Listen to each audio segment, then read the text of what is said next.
Government po ang siyang pangunahing tagapaglabas ng fake news. Opo, Kamentong, kung sakali man mag-apply ang Pangulo sana ng asylum, hindi ho ba'y qualified din po ba siya na makapag-apply doon sa China? Kwalipikado po kasi po talagang napakalinaw po ang persecution na ginagawa kay Presidente Duterte.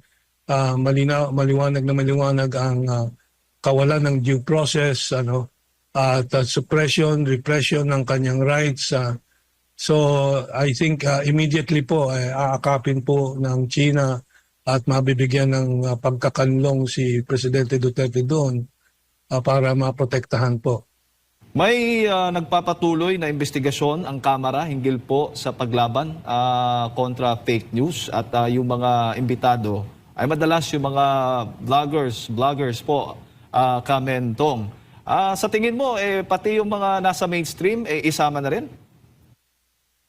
Yan na nga po, pinakita ko po sa inyo yung fake news ng GMA News Online. Pero wala po tayo naririnig na anong klaseng imik galing sa TRICOM. Alam po ninyo, ang TRICOM at ang BBM government po ang siyang pangunahing tagapaglabas ng fake news.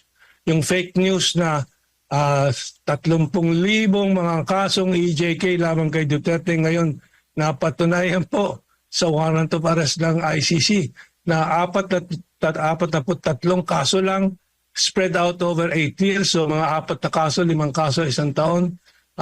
At hindi pa siya brain mastermind, kundi indirect co-conspirator. So, yan po talaga, sila po ang talagang takapagtaguyod ng fake news. Yung TRICOM na yan, yung mga kongresista na yan, matapang pong mag-fake news na palalabasin nila ibang may fake news. So, kasi po ginagamit nila ang kapangyarihan ng pamahalaan ng gobyerno, ng kongreso, sa maling paggamit po nila ng mga prinsipyo ng konstitusyon. So, yan po ang totoo. Sila po ang talagang fountainhead. Sila po ang pinagsisimulan ng lahat ng fake news sa lipunan po natin. Opo, Kamentong, bago ko lang ipasa kay Partner Admar, nakikita po ninyo na kung namomonitor po ninyo yung mga kababayan natin sa Netherlands. Taong bayan si Marcos sa pamamagitan ng mga Duterte. Pero Jay, ito, may tanong ako sa iyo. Sabi niyang pinakamagaling na spokesperson, Yusek ng Malacanang, PCO, hindi daw Duterte ang nagpanalo kay BBM noong eleksyon. Hindi ka kumalaglag sa bangko ko. Nakakaawa na rin to si Claire, no, Jay? Hindi, alam mo, Claire, Attorney Blurred, try mong matulog 3 times a day sa isang araw. Baka sakaling magkaroon ng Wala ding tulog. Tsaka ito hindi daw dahil sa Duterte kaya nanalo si Marcos. Hindi sana naipanalo na ni Marcos yung 2016 na pagtakbo niya. Tama, sa Vice President, no? Tsaka sana naipanalo niya na yan. Sila Gadon, sino pa yung mga Marcos dyan. Anak ng teting, inantay pa ni Marcos na maging kakampi niya ang mga Duterte kaya siya nanalo. Tsaka oo, totoo yun.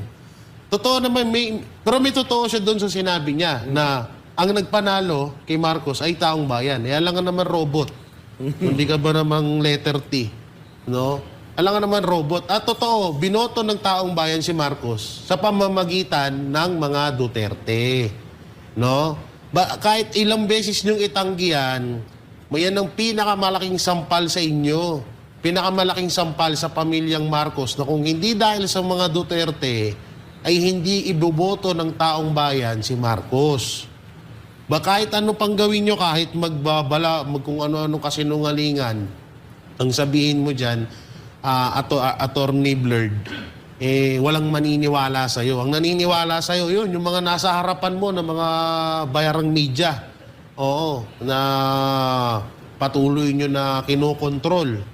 Kaya ngayon kanina, yung tinanong ni Boss Dada na bakit nalalaman to ng mga kababayan natin sa ibang bansa? Dahil yan sa social media. Dahil yan sa mga vloggers. Vloggers ng Duterte, hindi vloggers ng Marcos, ha? Isa din mga bangag yun, No? vloggers ng mga Duterte na sumusuporta sa mga Duterte. Siyempre, especially to SMNI. Yan. SMNI, DCAR, 1026 na may channel tayo sa YouTube na paulit-ulit na ginugurgor. May channel tayo sa Facebook na paulit-ulit na ginugurgor, paulit-ulit na binubura, paulit-ulit na ginigipit yung mga channel na yan. At ang Banateros, siyempre, ang Banateros Brothers. Doon pa lang diba? Alam nyo kung kami, fake news kami, hindi kami papaniwalaan ng mga Pilipino. Ba't naniniwala sa amin ng paulit-ulit? Kasi nga totoo, wala kaming sinasabing fake news. Ang hirap kasi sa inyo, kaya hindi maniwala-niwala sa inyo yung taong bayan dahil nga, biruin mo, sasabihin ni Atty. Castro na kesyo hindi daw pinanalo hindi daw dahilan ng Duterte. Sino dahilan? Si Marcos. Unang-una pa lang Sila na nagsabi, atin yan na nagsabi. O yung pa, isa pa. So ibig sabihin, sinungaling si Amy Marcos. Liwanag dun sa interview ni Amy Marcos na 3 beses sila pumunta ng Davao. 3 beses sila nag-audition. Biruin mo audition pa ang pagkakasabi doon. 3 beses sila nag-audition sa Davao sa sobrang dami daw nakapila na para maging tandem bilang Vice President si BP Sara. Sa totoo nga lang, doon din natin nalaman na itong gusto palang itakbo ni Marcos Jr. ay Vice President lang, hindi Presidente. Pero dahil nga wala sa bokabularyo ni Vice President Sara Duterte na tumakbo bilang Presidente, nag-Vice President na lang Hindi sila siya. ganit sa kapangyarihan. Hindi kasi sila ganit sa kapangyarihan at alam naman natin na gano'n ang mga Duterte. Diba? So, doon pa lang napakalinaw nun. Alam nyo siguro, Atty. Claire, samahan mo na rin siguro si Marcos Jr. na magpa-check up. Or kaya magpa-drug test.